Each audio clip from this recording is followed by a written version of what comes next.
Ühel ilusal juulikuu päeval siis võtsin kätte ja hakkasin seda kuuri otsa lõpuks tegema. Võtsin ennast siis kätte, vaata kui mõnusalt kiiresti see vari jälle liigub, ma ei jõuagi mitte midagi tehtud, vari liigub nii kiiresti. Et sellega oli nii, et ma jõudsin 3 korda 3 erinevat moodi mõelda, kuidas ma seda teen ja siis kui ma tegema hakkasin, siis ma jälle unustasin ära üldse, kuidas ma tegema pidin ja siis tegin siis esimese ja 3. viisi segu, kuigi tegelikult pidin teist viisi tegema.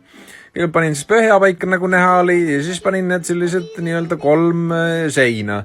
Keskmine siis kõige nii-öelda tugevamini, või noh, kõik sama tugevasti põhimõtteliselt, aga siis nad hoiavad nagu seda üles. Kokku võib seal mingi paarsada kilo peal olla. Parempoolne on viltu, selle ma üks hetk panin nii-öelda sirgeks tagasi.